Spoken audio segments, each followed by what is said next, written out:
வணக்கம். மலேசிய இந்தியர் உருமாற்று பிரிவான மித்ரா 2024 ஆண்டிற்கான 100 மில்லியன் நிதி ஒதுக்கீட்டில் முதற்கட்டமாக 60 மில்லியனுக்கான நிதி ஒதுக்கீடுகளை முடிவு செய்துள்ளதாக மித்ரா சிறப்பு பணிக்குழு தலைவரும் பத்தூர் நாடாளுமன்ற உறுப்பினருமான வைத்தி பிரபாகரன் பரமேஸ்வரன் தெரிவித்தார். அனைவருக்கும் வணக்கம். நான் சுஷிதா சந்திரன், 5 முல்லை மாணவி. கடந்த சனிக்கிழமை அன்று மலேசிய பல்கலைக்கழகத்தில் நடந்த தமிழ் வாணி தமிழ் செய்தி வாசிக்கும் போட்டியில் கலந்து கொண்டு நான் 5ஆம் நிலையை வெற்றி பெற்றேன்.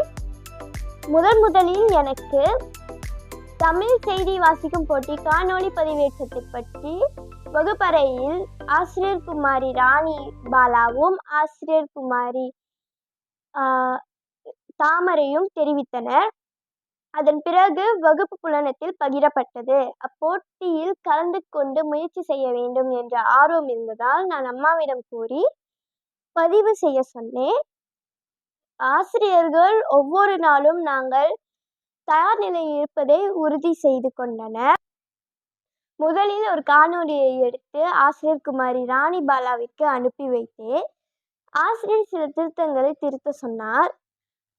அதன் பிறகு 25ஆம் தேதி 4ஆம் மாதம் என் தாயாரின் உதவியுடன் 3 மணி நேர போராட்டத்திற்கு பிறகு ஒரு வழியாக ஒரு காணொலியை எடுத்து அப்போட்டியின் ஏற்பாட்டாளருக்கு அனுப்பி வைத்தோம்.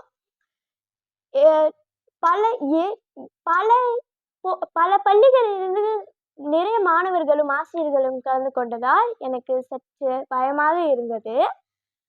நான் வெற்றி பெறுவேனா இல்லையா என்று எனக்கே ஒரு பயமாக இருந்தது. கடந்த திங்கட்கிழமை அன்று டாப் ஃபைனலிஸ்டில் என் பெயர் இருந்ததை பார்த்து எனக்கு பெரும் மகிழ்ச்சி அடைந்தேன். சனிக்கிழமை இறுதிச் சுற்று என்பதால் புதன்கிழமையே இறுதிச் சுற்றுக்கான செய்தி உரை பகிரப்பட்டது. அச்செய்தி உரையை நான் மீண்டும் வாசித்து பயிற்சி செய்து போட்டிக்கு தயாராகினேன். போட்டி அன்று காலையில் நானும் என் பெற்றோரும் மலேசிய புத்ரா பல்கலைக்கழகத்திற்கு சென்றோம். அங்கு சென்றதும் பல போட்டி 3 பிரிவுகளிலிருந்து ABC 3 பிரிவுகளிலிருந்து 30 பேர் போட்டியாளர்கள் இருந்ததை பார்த்து எனக்கு பயம் வந்தது.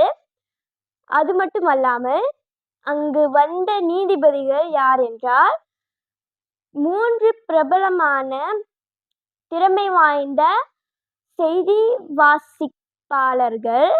அதை கண்டதும் எனக்கு பயம் அதிகரித்தது.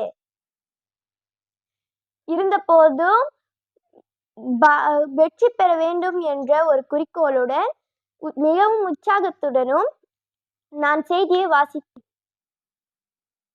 முடிவுகள் கூற தொடங்கியதும் என்னுள் நான் வெற்றி பெறுவேனா இல்லையா என்று பல கேள்விகள் தொடங்கின.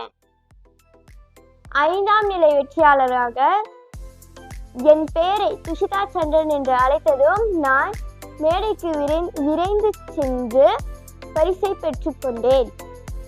பரிசை கொண்டபோது என்னிடம் நீ எந்த பள்ளி என்று கேட்டபோது நான் அலோல்காஜா தமிழ் பள்ளி மலாக்கா என்று கூறிய போது எனக்கு பெருமையாக இருந்தது.